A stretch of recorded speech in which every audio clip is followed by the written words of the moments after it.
tonight and tomorrow to freely interact with your president so that you get to know each other. For those of us who have worked with him for so many years, he's a decent guy. Hakuna maneno mingi. So please just relax and let us interact deep into the night and tomorrow. Finally, I want to thank all of you. When we had the last PG, we asked that you go to the Senate and the National Assembly and do a good job and make sure that both speakers are elected. Pongezi sana. Thank you very much for the good job that you did. And going forward, that must be the spirit. Again, I want to thank all of you whom we worked together during the mobilization of our supporters to Kasarani. You are aware that we have changed the way things were being done, where county commissioners were being used for political mobilization. That is no longer the case. I know you are not very efficient because you are trying to take over from a different system, and there was a bit of confusion.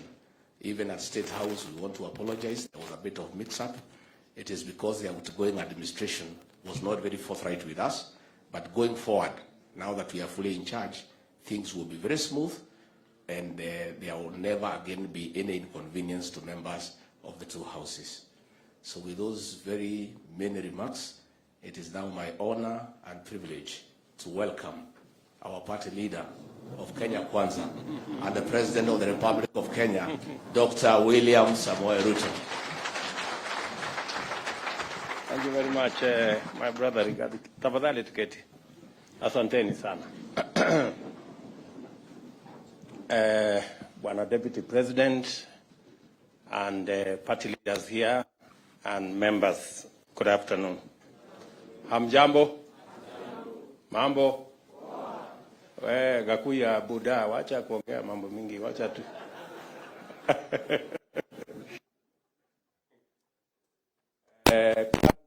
Mimi nataka nichukue nafasi hii niwashukuru sana kwa kuchukua muda wenu so that you can come to this retreat. Wakati tuliongea katika PG yetu ya kwanza, tulikubaliana ya kwamba tutachukua muda tuwe na retreat ndio tukubaliane mpango wa kazi na pia tuelewane vile tunaenda mbele pamoja. And therefore, I want to thank all the members who have taken time so that we can attend this retreat, so that we can exchange ideas and we can agree on our program of work, because we asked the people of Kenya to give us an opportunity to work for them. And by God's grace, we have been given that opportunity in various capacities. We have members of parliament, we have members of the Senate, we have MCAs who are not here, we have governors who are not here, we have members of the executive, my good deputy here and myself, and those we will appoint into cabinet. So we have an opportunity to serve the people of Kenya. And for us to be efficient and effective in the service of the people of Kenya, we not only need to have a plan, but we need to agree on the execution of that plan. All of us seated here know that we went to the people of Kenya with a manifesto. And we committed to the people of Kenya to implement that manifesto so that they can actualize the commitments that we made in that manifesto. It is necessary because this is the top leadership of our legislature in both houses. And I am old enough to know that to be effective and succeed, any administration must get its act together in Parliament. we are unlikely to get it right anywhere else. So that's why continuous engagement with our legislature is not going to be the exception. It's going to be the norm. So when I made a commitment that we will have regular PGs, I meant it, and we will have regular PGs. It is the only way all our members can read from the same script, sing from the same hymn book, sing the same song, and be able to actualize our plan, and therefore materialize the commitments we made to the people of Kenya. That's why we will be here today and tomorrow. My good deputy has apologized. We came a bit late. It will not happen in future. I like to keep time, and I think those who have worked with me know. So we will ensure that we are timely so that we can save on time and make sure we achieve more by using the best use of time.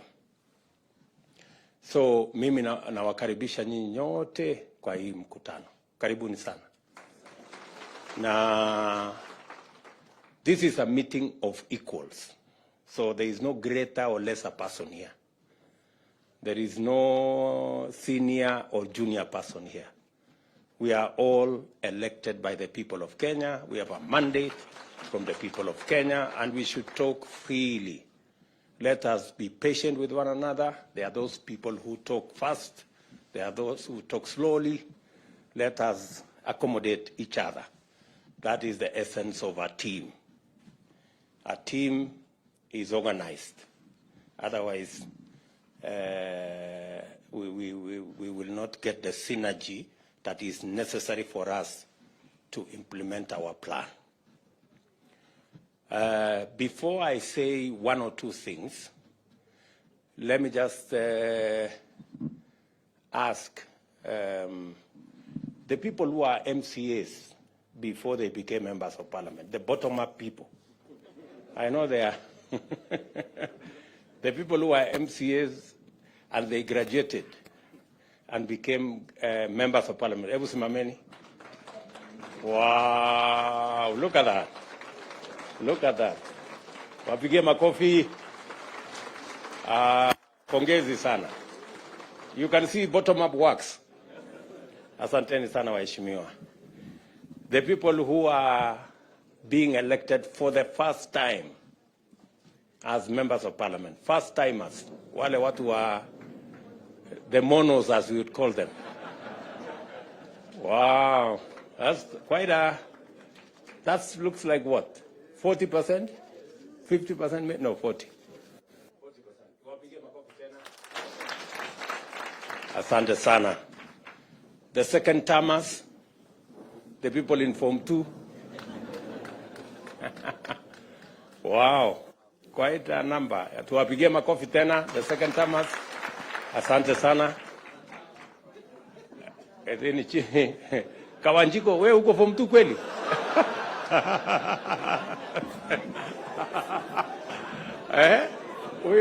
Huyo aliruka darasa huyo. Okay. Can we see the third timers? Form 3 people, the Form 3. Wow, that's quite impressive. Tuwapigie makofi watu wa Form 3 hapo. Asante sana. Thank you very much. Tuko na watu wa Form 4 kweli? Haya, watu wa Form 4 tuone. The fourth timers. Wow. That's quite something. Oh, Mwangi there. Aden Duale here. Cheptumo there. Governor Sirma there. And Karek Mbuki. Japheth. And of course, Lekuton. And Khalwale right at the back. Alan Kiunjuri right there. Haya, tuwapige makofi.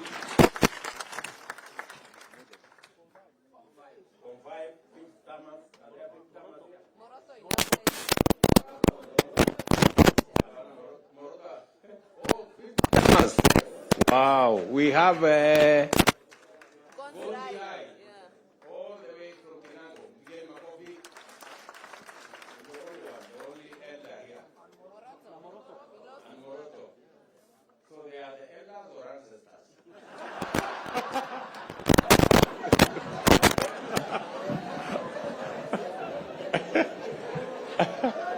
oh my. Okay.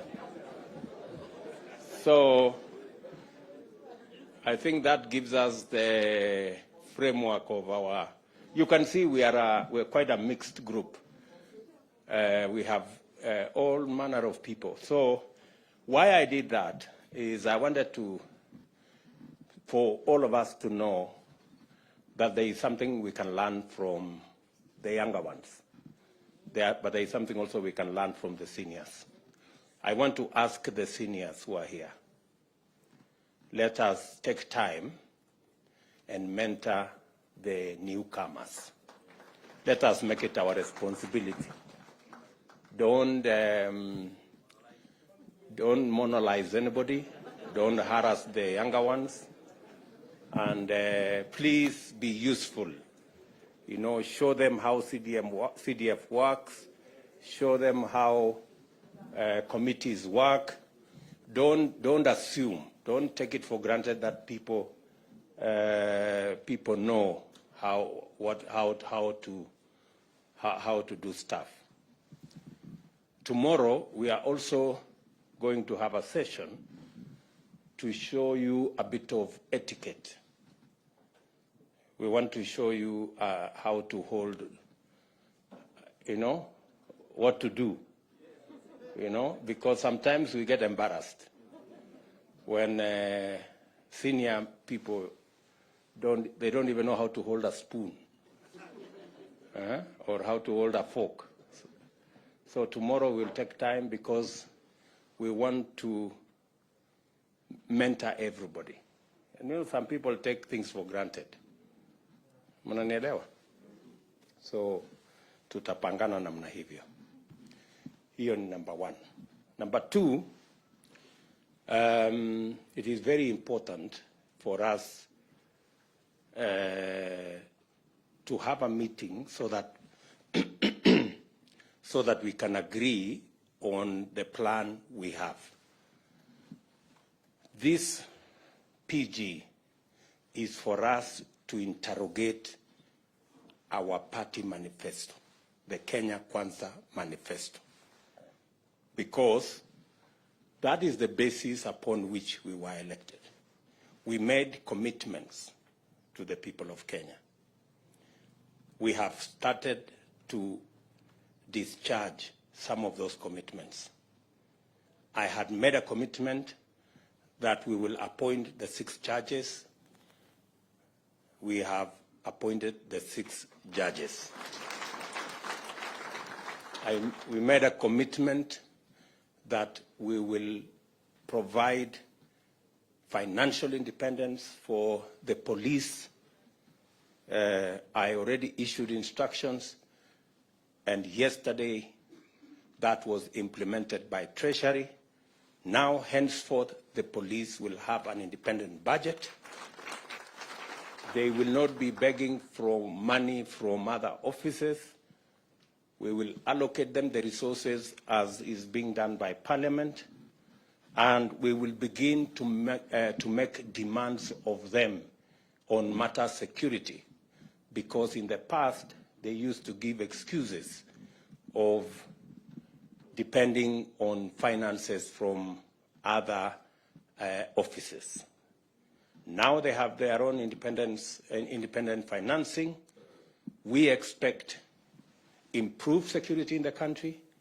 We expect expeditious matters to do with public wastage in public resources should be dealt with firmly, decisively, and in a timely manner. We expect that the fight against corruption will be scaled up. We expect that our insecure areas, cattle rustling, conflict amongst communities, will be dealt with firmly and decisively. And I have already informed the police that that is why we gave them their money. They will have a direct charge, and they will decide in accordance with their security plan, in accordance with the way they want to discharge their mandate, without having recourse to anybody, but with clarity and independence, because that is the requirement of the Constitution. There will be other things we are going to be doing in the short term to ensure that we take this to the logical conclusion. Let me also say the primary reason why we are meeting here today is so that each and every one of us can understand the commitments we have made to the people of Kenya through our manifesto. We are also going to show you the legislative program that will enable us implement that plan. And that legislative program is going to come to Parliament. It is good for you to understand ahead of time, so that when we ask you that there is this law, there are these regulations, there is this policy position that we want Parliament to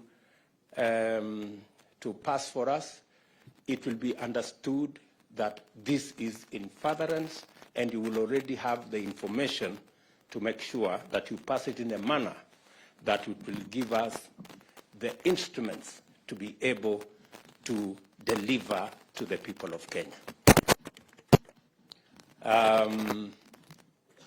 We will tell you about our housing plan. We have Charles Hinga here. He will take you through our housing plan, the plan that we were supposed to implement in 2018. But we lost the opportunity to implement it in 2018 because we took a tangent and went to BBI and went to other stories. I want to promise you that this is one plan that is a must-do for us. It will create millions of jobs for our young people. It will sort out for us our challenge of housing. Many people are living in deplorable conditions in slums and other informal settlements. They are paying 3,000 to 5,000 shillings, sometimes 6,000 shillings, in houses that have no toilet, that have no water, that have no electricity.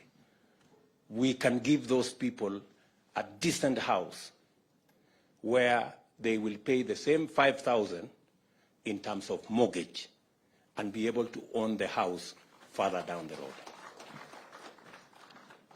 We will be requiring you to do some adjustments on the law so that we can implement that plan. We will be taking you through our universal health coverage plan so that you also understand what we need to do so that we can actualize the commitment we made to the people of Kenya on matters to do with universal health coverage.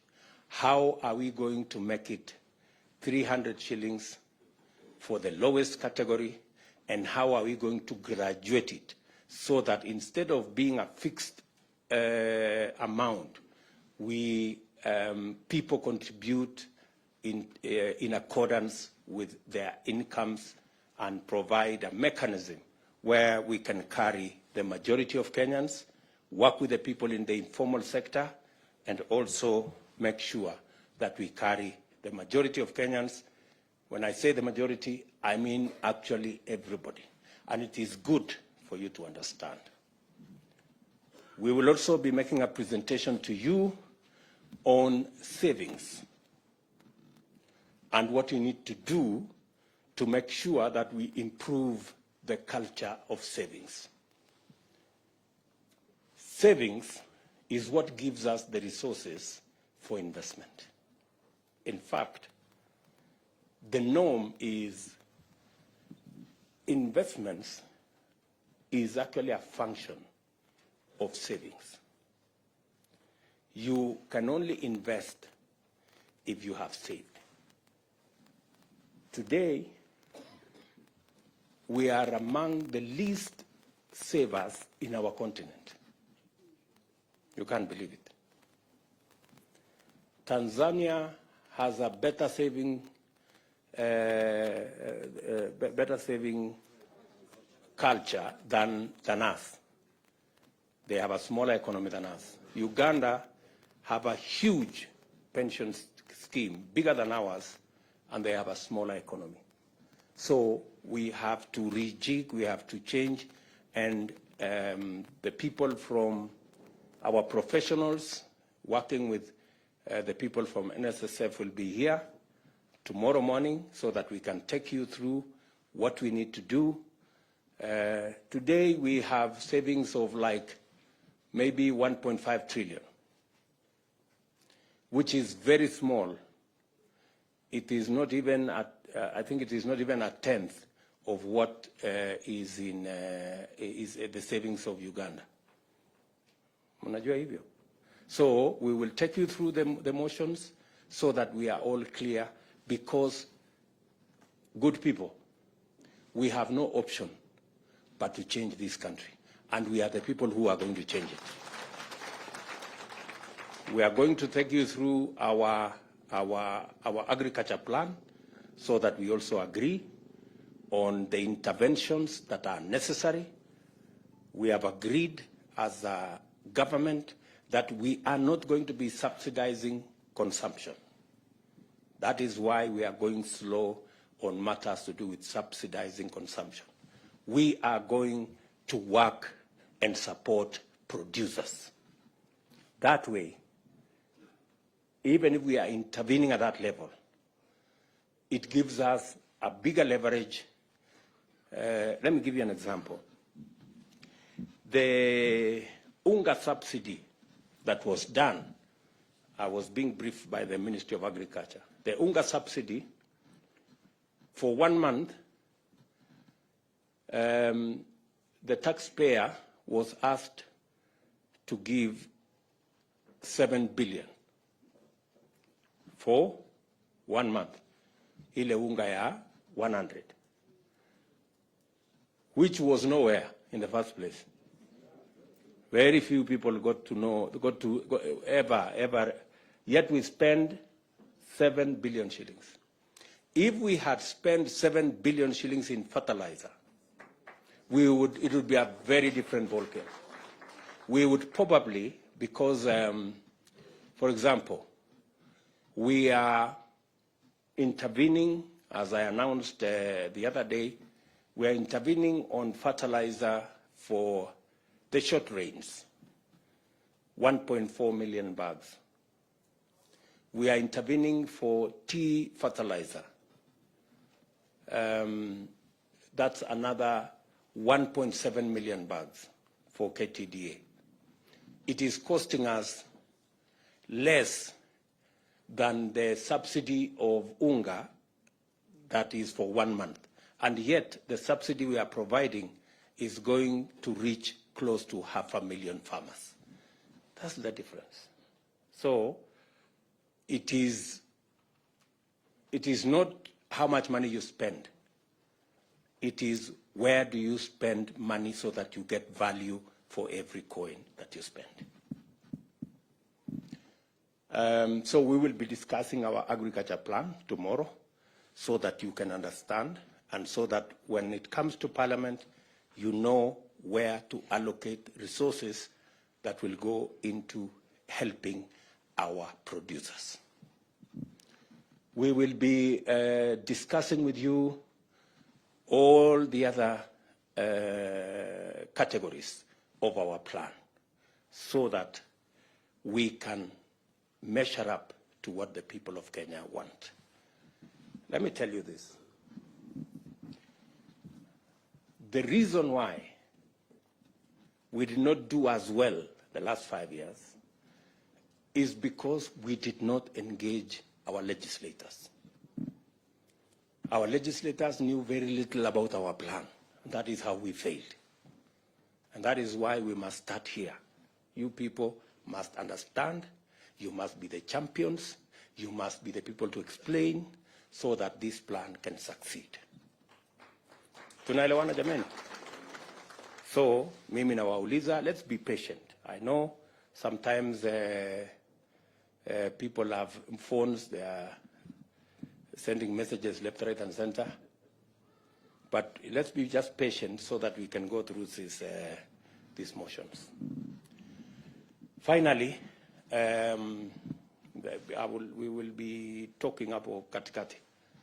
Let us also agree that Parliament is an important stage. I want to tell you as members, Parliament is a premium platform. Very many people try so hard to get to Parliament. So take advantage of that premium stage. Out of 50 million Kenyans, we have only 349 in National Assembly and 67 in the Senate. Consider yourself privileged to access the stage in Parliament and make use of it. It can make your career, it can unmake your career, the way you use the floor of the House. There is the temptation when you come to Parliament to chase this, chase that, chase the other, until it is reported that you are a no-show in Parliament. Unajua kuna watu wanaandikwa ati hawajawahi kuzungumza kwa bunge. Please, nataka niwaombe. You know? Why do you look for a premium stage and then you abscond? You do nothing with it. Kwa sababu Parliament sio mahali ya kuuza viazi ama kufanya. Parliament ni mahali ya kuongea mambo ya wananchi. To articulate issues that are important to your constituents, issues that are important to your party, issues that will shape the future and destiny of our country. And that is the stage you have. It's a premium stage. It's not a stage that anybody can walk in and have. So while you have the privilege to be a member of Parliament, please make use of that stage. Sometimes it is it's quite intimidating, especially for the new members. Kidogo ukisimama hapo unatetemeka kidogo, Kiswahili Kiingereza inachanganyika, but if you do it consistently, utashika network na mambo itaenda mzuri. Yeah, and many of our constituents are waiting to see. They're waiting to see you. Mbunge wetu wamesema nini kule bunge leo. I have also taken the position with my good deputy here that for purposes of proper accountability of government, we are going to work on the standing orders so that our CSS can come to Parliament and you can ask them questions directly about your constituents, so that we can improve the accountability of our government, the accountability of our ministers, because in any case, the ministers don't have any constituency to attend to. So their constituency is, are we together? So make use of that platform. I am happy to note that our competitors have said they will provide oversight of our government. And we welcome our competitors' assertion that they will take seriously their oversight role over our government. We believe that the efficiency of any government is also dependent on how much we are kept on our toes. So I want to tell our good friends on the other side of the political divide, welcome to your oversight role. We are ready to be accountable as a government, because that will make the people of Kenya get value for every commitment we make, every shilling we spend, and every plan we roll out. So we are going to work together in that manner, and we want to take this into the future. Shortly, we will be going to Parliament, and tomorrow we will have a conversation about House leadership, both in the National Assembly and in the Senate. Let me congratulate all of you. When we had the PG, we agreed that each and every one of you should be in Parliament, and you showed a great patriotism in Parliament. You were there for long hours. We elected both speakers, and both deputy speakers are members of Kenya Kwanza, and we are very proud of you guys and what you are able to do. We are going to have the leadership of the House discussion tomorrow, and collectively we are going to make a decision on who will be the leader of majority in National Assembly, in Senate, their deputies, the chief whips, their deputies, and all the other people in there. Our competitors on the other side will provide their oversight role. I have had them try to say they have some numbers. I mean, surely, if you cannot even raise a candidate for the Speaker of Senate, what numbers do you really have? Let's just be honest with ourselves. You know, there is no need to bring a contest where there is none. We have accepted that we are not going to appoint any member of the opposition into government, because we want a vibrant opposition. We want an opposition that will keep government in check, because we have nothing to hide, and we want to run an accountable government. So we appreciate their role. We wish them well in their role, but we will play our role as effectively as we can. And members, I want to request you, with all humility, please let us take the responsibility put on our shoulders by the people of Kenya seriously. I will keep consulting. When necessary, at short notice, we will meet. We will have regular PGs so that we can all read from the same script and do the job for which the people of Kenya elected us. Asanteni sana. I do not wish to say more than that.